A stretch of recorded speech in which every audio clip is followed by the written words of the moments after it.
ce que vous ne dites pas dans le digital est remplacé par ce que tout le monde peut dire de vous. Le Katanga est une région des bâtisseurs. Je l'ai vu le premier jour où je suis arrivé. L'industrie lourde, la production, l'organisation. J'ai travaillé moi-même dans une entreprise minière pendant plus de 10 ans. C'est vraiment impressionnant. Le digital est encore en transition, je dirais, mais la volonté est là. Justement, notre rôle à nous, les entrepreneurs, les startups, c'est d'accompagner cette transition vers des outils comme l'intelligence artificielle, le marketing digital, avec des solutions adaptées aux réalités des industriels. Si vous deviez convaincre un dirigeant encore hésitant, en une phrase, pourquoi devrait-il absolument intégrer le digital dans sa stratégie? Une phrase. Oui. Je dirais que le refus du digital aujourd'hui, c'est ne pas rester prudent. Oh. Fais-moi une petite faveur de t'abonner et de cliquer sur la cloche de notification pour ne rien manquer. Ainsi de partager ce contenu à un proche ou à une connaissance. Car mon équipe et moi avons pris l'engagement de t'offrir chaque semaine un épisode. Merci pour l'action que tu feras.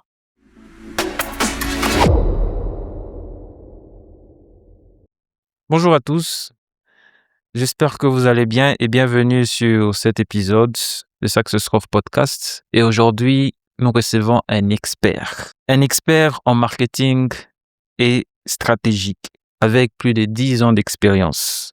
Bonjour Monsieur Amidou. Bonjour Rémi. Vous allez bien?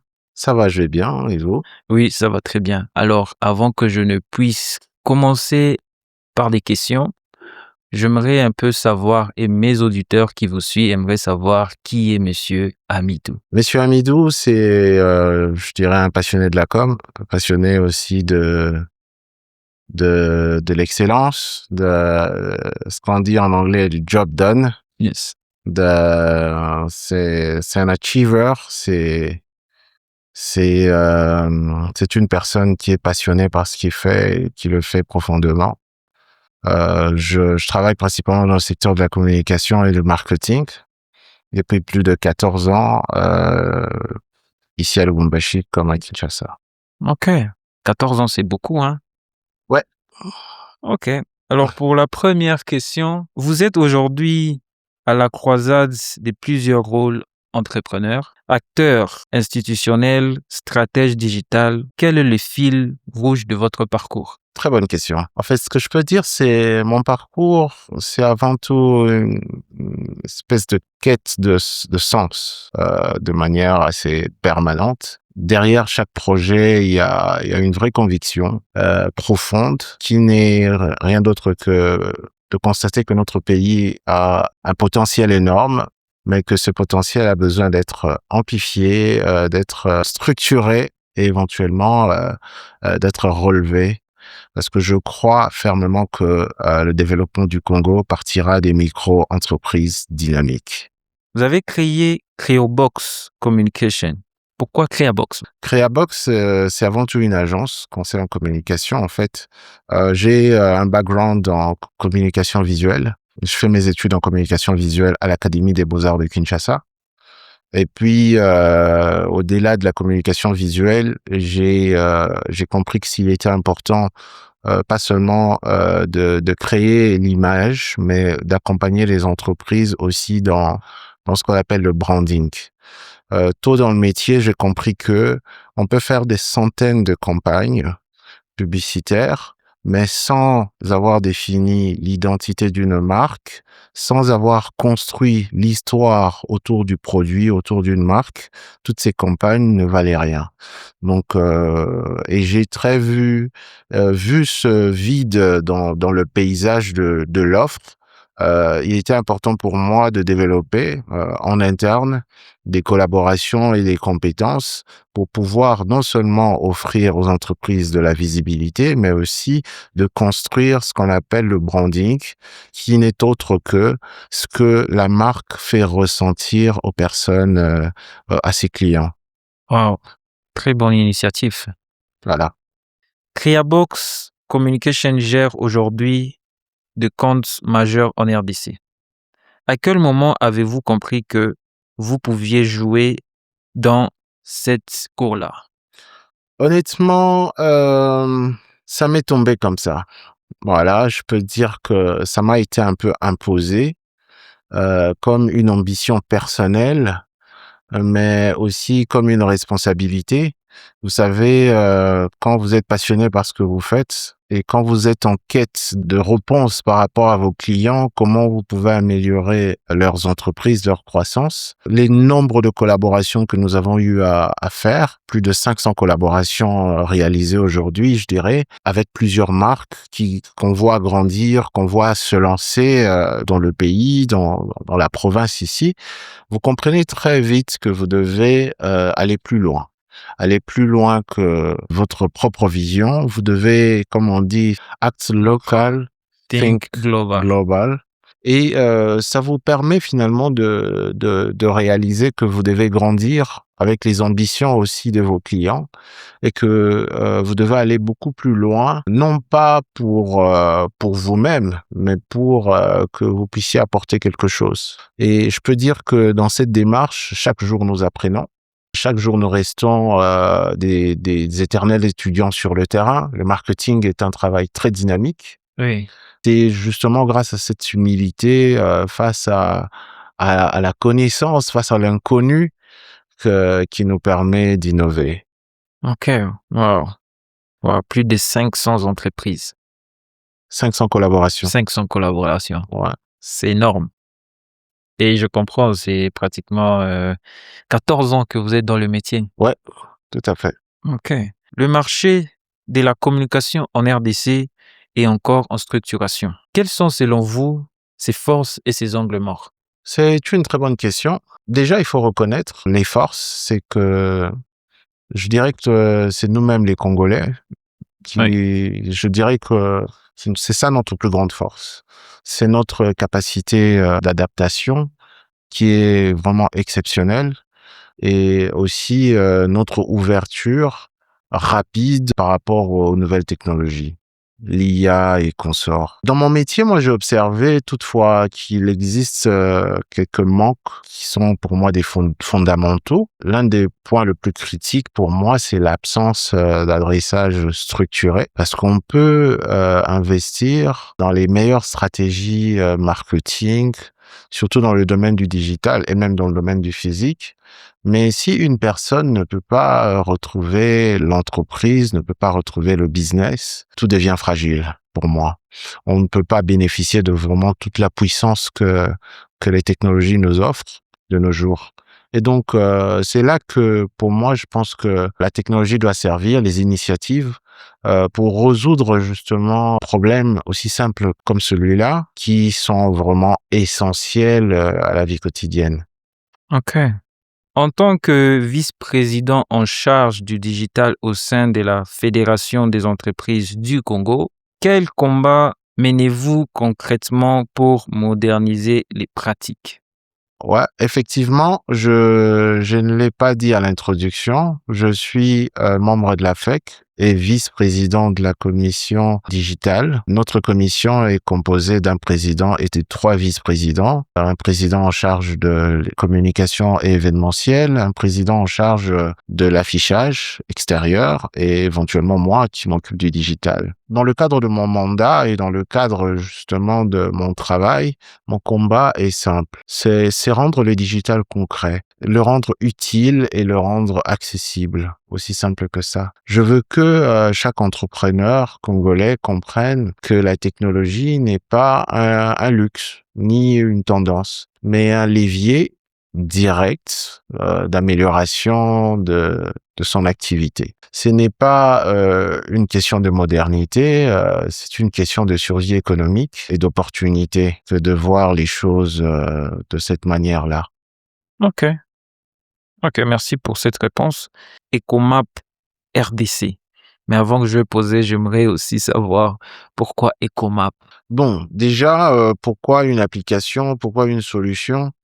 Vous savez, le monde du digital aujourd'hui, on peut avoir l'air de le comprendre. Éventuellement, quand on regarde une vidéo de 30 secondes qui vous explique comment faire quelque chose, on a l'impression qu'on le comprend.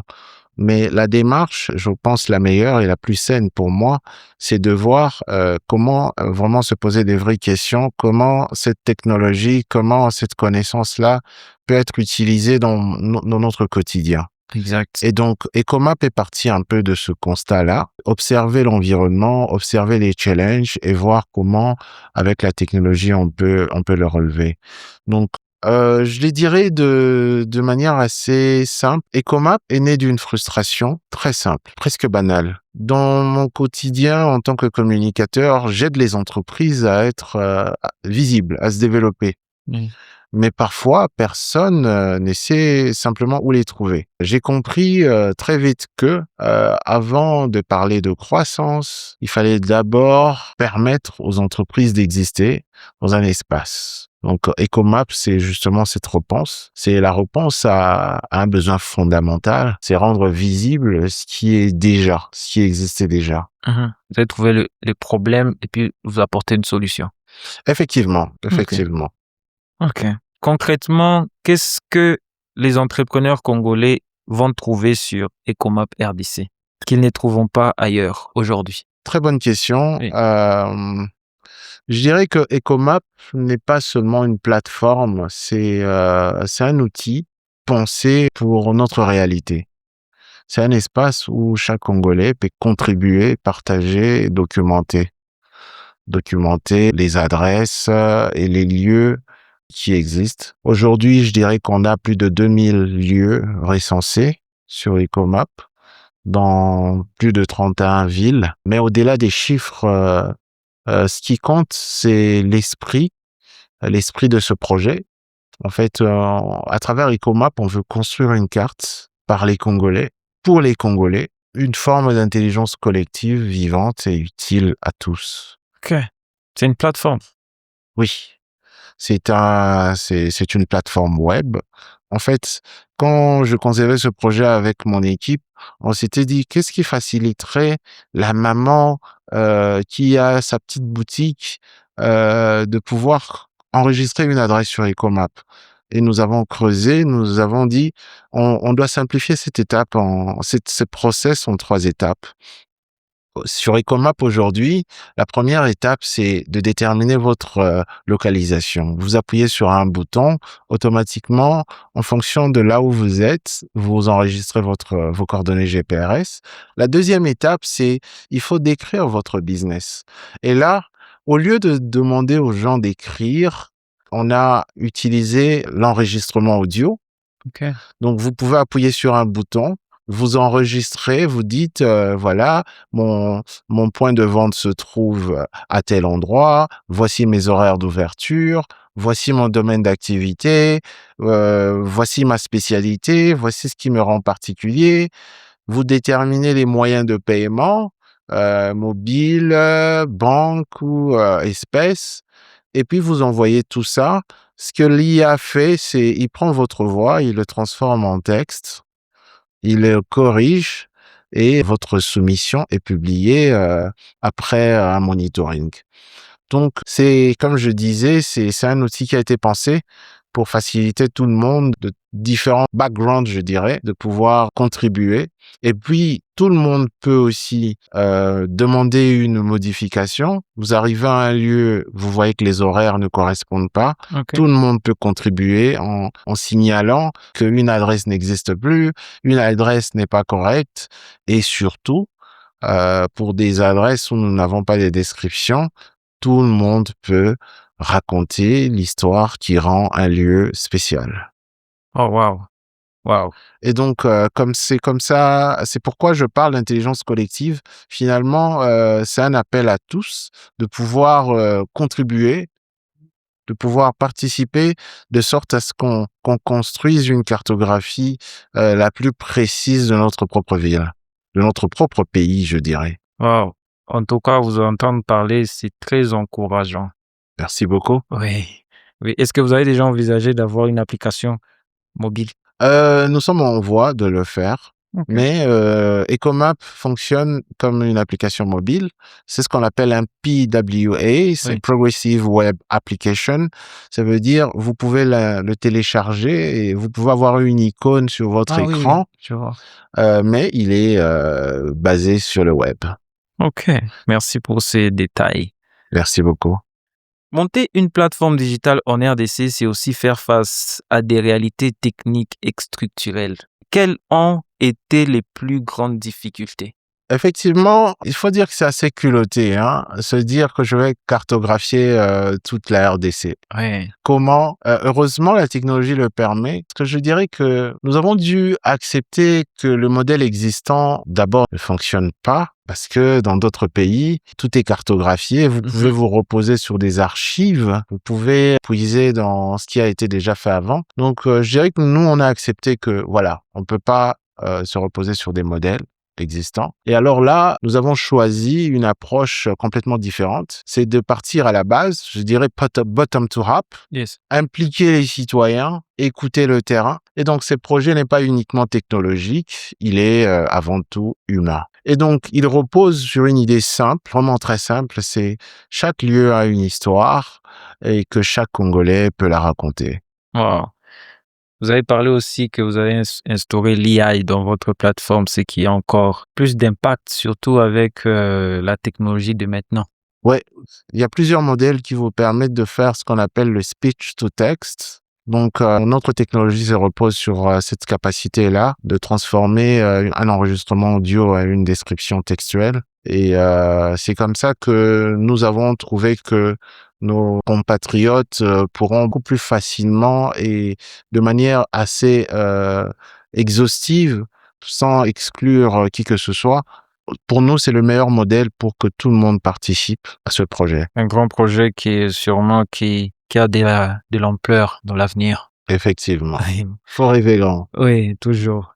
Vous êtes au cœur de l'écosystème business au Katanga. Comment jugez-vous aujourd'hui la maturité digitale des entreprises locales? Très bien. Ça fait plusieurs années que je suis au Katanga, originaire de Kinshasa. Le Katanga est une région des bâtisseurs. Je l'ai vu le premier jour où je suis arrivé.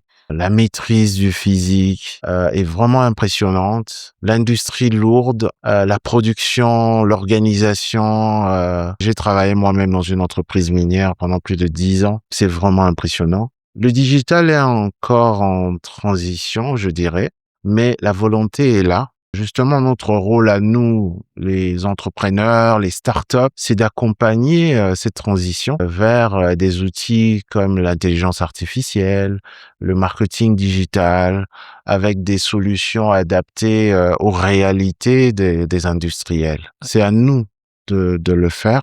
Voilà ce que je peux dire. Ok, on est presque à la fin, mais ça c'est, je crois, la 9e question. Si vous deviez convaincre un dirigeant encore hésitant en une phrase, pourquoi devrait-il absolument intégrer le digital dans sa stratégie? Une phrase. Oui. Je dirais que les refus du digital aujourd'hui, c'est ne pas rester prudent.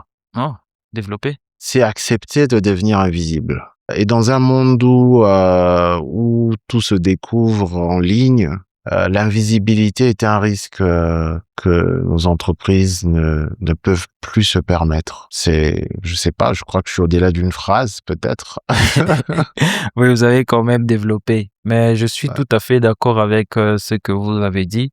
Ce qui est vrai, c'est que dans l'ère actuelle, toute entreprise qui manque cet aspect digital manque une visibilité. Je vais te donner un exemple simple. Imagine, le monde qu'on connaît disparaît. Je sais pas, quelque chose se passe, tout explose. Et il y a quelques survivants qui ont pu survivre, qui sont nés, et puis ils arrivent sur Terre.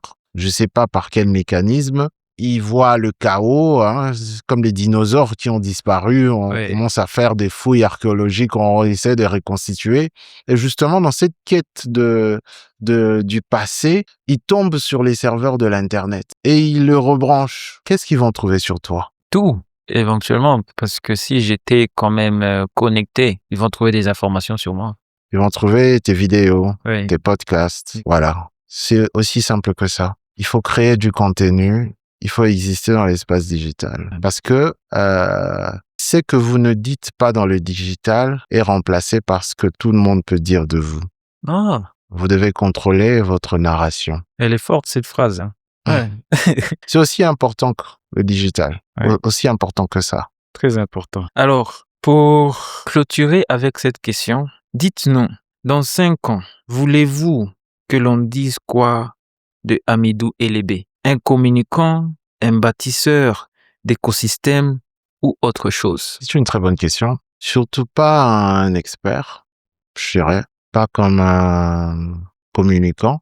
Mais je dirais comme quelqu'un qui a contribué avec d'autres, parce que je suis pas seul dans ce projet, à construire quelque chose d'utile pour notre communauté, pour la République démocratique du Congo. Si demain, un petit commerce en RDC peut être trouvé beaucoup plus facilement, si un entrepreneur peut mieux vendre, si une famille peut retrouver rapidement une clinique pour emmener leur enfant, que ça soit à Kikwiti, que ça soit à Goma, que ça soit à Kolwezi, que ça soit à Mbandaka, je dirais que c'est OK.